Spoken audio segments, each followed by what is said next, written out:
aynan xotin-qizlarimizni ilmli qilishga, ularga ilm o'rgatishga bo'lgan juda katta qarshiliklarga duch keladi. Millat sifatida bir musht bo'lishimiz kerak. Eng yomoni shuni shamoli bizni yurtimizga ham ta'sir o'tkazmasdan qo'ymaydi. Faxr bo'ladigan yigit-qizlarni tarbiya qilishimizga fursat keldi. Yana shu harakatni bir ko'rinishi muhtaram davlat rahbarimiz boshchiligida prezident maktablari tashkil qilindi. Bu ham juda kerak. U yerdagi bolalarni ko'rib, ularning ilmga rag'batini ko'rib, chunki saralab olinyapti. Saralab olinadi. Ilmga muhabbati bor, ertangi kunga harakati bor. Shunaqa bir yoshlar tanlab olinyaptiki, mana shular jadidchilar. Mana shular ertaga bizning millatimizni tayanchilari. Endi hozir aytdingiz, kitob o'qiganga sovg'a berilyapti. Avtomashina beriladi. Hozirchi qarang, shu kitob yozgandan kitob o'qiganga katta e'tibor beriladi. Shunday. Bu qachon bo'lgan bunaqa e'tibor? Kitob yozgandan kitob o'qiganga katta e'tibor bo'ladi. Chunki kitob har kim olim bo'lishi shart emas, lekin har kim kitobxon bo'lishimiz kerak. Har bir oilada kitobxon bo'lishi kerak. Kitobi bor xonadonda lazzat bor, madaniyat bor, ma'rifat bor. Kitobda lazzat borda. Imom Muhammad kitob o'qib uyqular qochib ketar ekan. Yarim kechasi bo'lib ketar ekan. Kitobni lazzatini, kitobni huzurini kitob o'qigan odam biladi-da. Zar qadrini zargar biladi degandek, kitobni lazzatini, kitobni fayzini to'xtovsiz aytyapti masalan prezidentimiz. O'sha kitobni yaxshi ko'rgan odamni bu tashvishi bo'ladi. Shunaqa bir ehtiros kelib ketar ekan, Imom Muhammad aytar ekanlarki, ayna abnaul muluk min hazihil lazzat. Qani bu podshohlarning farzandlari bu lazzatdan xabari bormikan der ekanlar. Qarangki, kitob o'qigandagi totadigan lazzatni shohona lazzatdan ustun qo'ygan. Bolalarimizni kitob olamiga olib kirishimiz kerak. Bugun millat tarixini, o'tmish tariximizni bilishlari kerak. Shunda qalbida g'urur bo'ladi. Bugun millat sifatida jips bo'lishimiz kerak. Millat sifatida bir musht bo'lishimiz kerak. Buni faqat ma'rifat bilan, faqat ilm bilan. Ilmsiz jamiyat birlashadimi?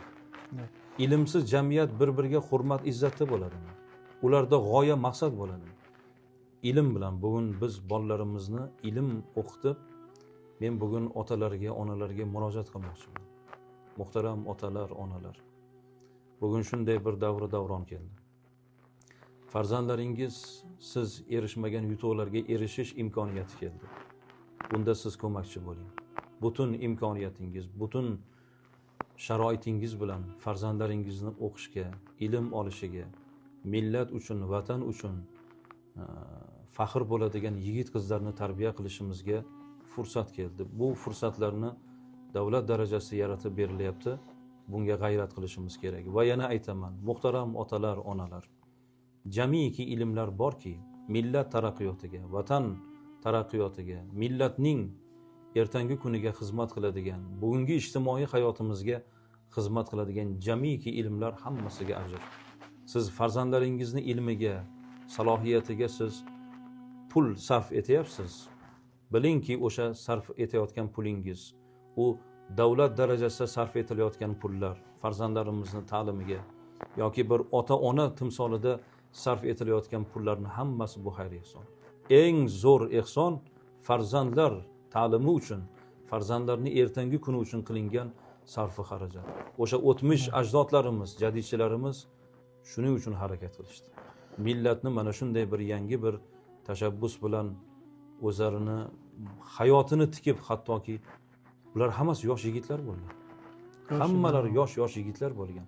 Lekin butun hayotini, obro'sini, sha'nini millatni ertangi kun uchun fido qildi bu yoshlar.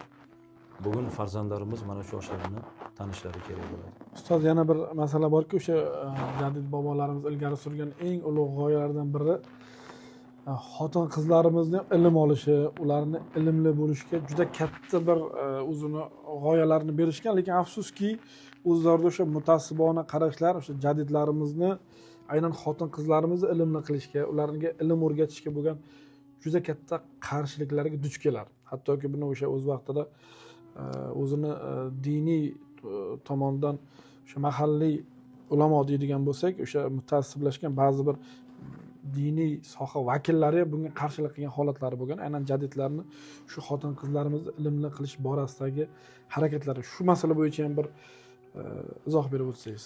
Albatta biz dinimizni to'g'ri o'rgansak, aslida ilm olishda erkak va ayolni, o'g'il bilan qizni barobar ekanligini ko'ramiz.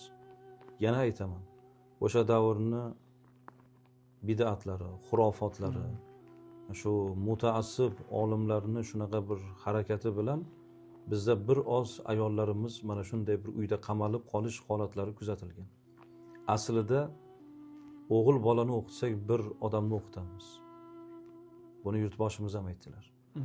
Agar biz bir qizni o'qitsak, millatni o'qitgan bo'lamiz. Chunki ilmli ona beshik tebratganda farzandiga boshqacha tarbiya beradi. Ilmli onaning bag'rida unib o'sgan bola ruhiyati boshqacha bo'ladi. Hamma yaxshiliklar onadan. Biz hamma yaxshiliklarni ona timsolida ko'ramiz. Ota ko'chani odami. Bugun biz ilmli farzandlarni, qizlarni tarbiya qilishimiz kerak. Ajratilmagan. Bu faqat jamiyatda erkak kishi ilmli bo'lishi kerak. Erkak kishi ustun degan gap yo'q. Bu davlat imtiyozlaridan foydalanishda, saylovlarda ovoz berishda, ta'lim olishda erkak bilan barobar ayollarimiz ham teng ekanligini bugun aytayapmiz. Jadidchilarimiz bundan 100 yil oldin aytmoqchi bo'lishdi. Ular tanqidga uchradi. Bugun hozir ham ko'ryapmiz-ku mana misol. Ba'zi bir qoloq mayli aytmaylik, qo'shni janubiy sarhadlarimizda bo'layotgan, ayollarga bo'layotgan zug'umlar hali ham bugun ham uchrab turibdi. Bugun ham ko'rinyapti. Eng yomoni shuni shamoli bizni yurtimizga ham ta'sir o'tkazmasdan qo'ymaydi. O'sha ijtimoiy tarmoq orqali o'sha siz juda go'zal bir ta'rifni aytdingiz. Ilmni din va dunyoviyga bo'lish kerak emas. Ya'ni bo'linmaydi. Ular ilmni ham bo'lishyapti va xotin-qizlar ta'limiga ham qaysi ma'noda taqiqlar bugungi kunda uchrab turibdi-da. Mana shuning uchun biz xavotirdamizda. Shunday. Va yana bir jadidlarning bir zo'r g'oyasi bor ediki, agar jamiyatni 50% ayollarimiz, xotin-qizlarimizdan iborat bo'lsa, agar shu 50% ayollarimiz ilmsiz bo'lsa, demak jamiyat bu 50% ilmsiz degani, johil degani. Jamiyatning yarmi johil, ilmsiz bo'lsa, demak bu tanazzulga yuz tutadi. Shuning uchun ayollarimizni, qizlarimizni o'qitaylik, ilmli qilaylik degan bir katta bir chaqiriq bilan chiqqanda, ular hatto 100 yil oldin ham shu chaqiriq bilan chiqib, qisman ba'zi bir holatga erishildi va bugun endi mana juda yaxshi islohotlar bor va afsus o'sha ijtimoiy tarmoq orqali ham buni ta'siri ba'zi hollarda ko'rinib qoladi. Biz shundan xavotirdamiz.